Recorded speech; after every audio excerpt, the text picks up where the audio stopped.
So we're not quite done yet. Our final stopping point on our Cosmic Mountain survey today is in fact going to be looking at Armageddon. Because Armageddon is actually a battle for the Cosmic Mountain, a battle for the seat of the Most High and the meeting place of the Divine Council. Again, Dr. Heiser talks a lot about this in chapter 41 of his book, The Unseen Realm, beginning on page 368. I'm not going to read that, though, right now. But he does talk a lot in there about that. But the cross and the resurrection defeated the gods. They are a defeated foe. But they're going to make one last attempt to kill God and to take his mountain. And when that happens, all the players will be on the board for this final onslaught. They have got to kill God or they're done. I mean, they're not going to do it. They're not going to succeed, but that is their goal. The final battle to kill God when he comes, when Jesus Christ returns, they're going to try to kill him, to kill God, to take his mountain, to take his place, and to rule themselves. So, for this final onslaught, all the players will be on the board. The Watchers will be released from the abyss in Revelation chapter 9, so they're going to be there. The Chaos Angels are released from their imprisonment in the Euphrates River in Revelation 9:14, so they'll be there. The beast is let out of the abyss in Revelation 11, and he's given 42 months, so he's going to be there. The dragon is cast out of heaven and confined to the earth in Revelation 12, so the dragon will be on the scene. The hybrid army that Joel chapter 2 speaks about will be there. The army of the walking dead that Zechariah 14 speaks about, they'll be there. In Joel chapter 3 verse 10, it says, "Let the weak say that I am a Gibor," which is one of the terms for giant, or it's used for giants sometimes, or hybrids or Nephilim, mighty ones. So I believe that's going to be an augmented human army, that humanity's going to be given the choice to become upgraded, to be as gods. The original lie of Satan is coming full circle, and it still ensnares us all the time, and it will, in this final period of human history, it will once again ensnare. Habakkuk chapter 1 verse 11, and I'm going to quote from Young's Literal because I think he gets the closest to what I think the passage is trying to get across here. Young's Literal translation of Habakkuk chapter 1 verse 11, it says, "Then passed on hath the Spirit, yea, he doth transgress, and doth ascribe this his power to his God." Now Young's Literal is obviously in the Old King James English, but what he's saying here, I believe, is a reference to, or a description of, the transhuman army. Their spirits have passed on or passed over. They're no longer human. Could they possibly be homo techno? Transhuman?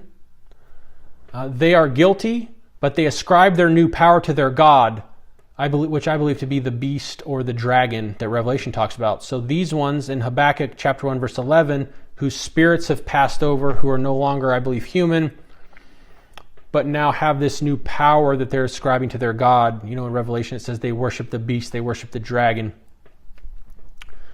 These ones are also going to be there as well. So all the players are on the board.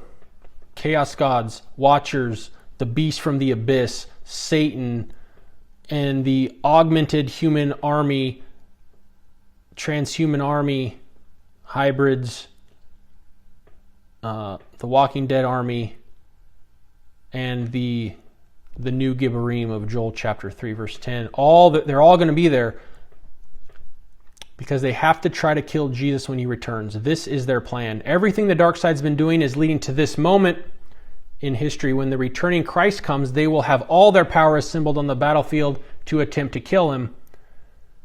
They killed him once, they'll try again. I think that's my best shot at trying to think along with them. If they're thinking, well, last time he came, we killed him. So maybe if we have more dark side power and we augment these humans, maybe we'll be able to kill him again. That's what they're going to attempt, but they will fail.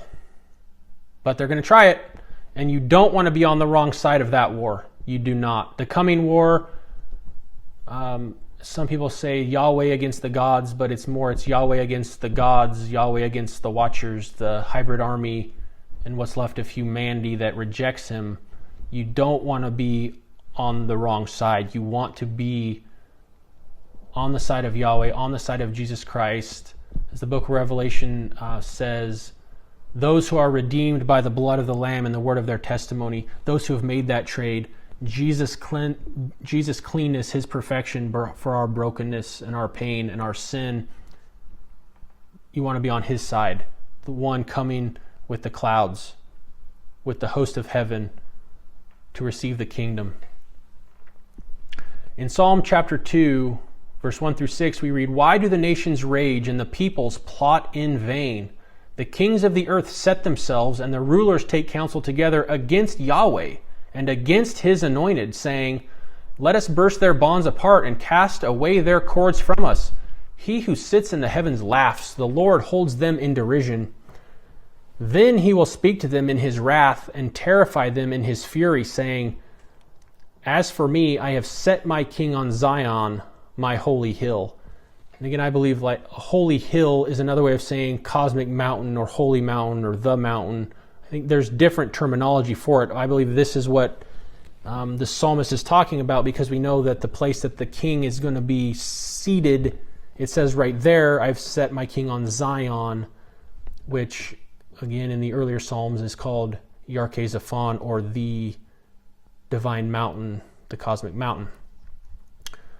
So I believe Psalm 2 here is referring to the end times, the people's plotting in vain to try to cast off the cords of Yahweh one final time and to kill him. And it says he laughs at them. This is not going to happen. It's not going to happen.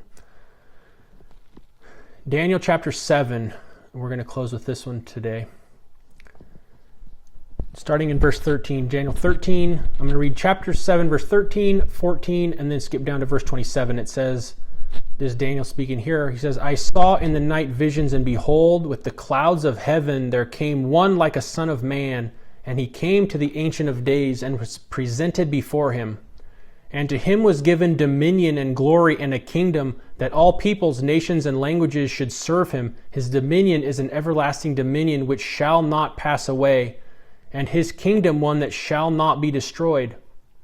And then verse 27, "And the kingdom and the dominion and the greatness of the kingdom under the whole heaven shall be given to the people of the saints of the Most High. His kingdom shall be an everlasting kingdom, and all dominions shall serve and obey him." So, all the plotting, planning, and scheming of the enemy is going to be destroyed in the end, and the kingdom is going to be given to the cloud rider, who is, again, the second Yahweh figure. Jesus Christ is the cloud rider, the Son of Man. He is going to have the dominion forever, and his saints are going to rule with him.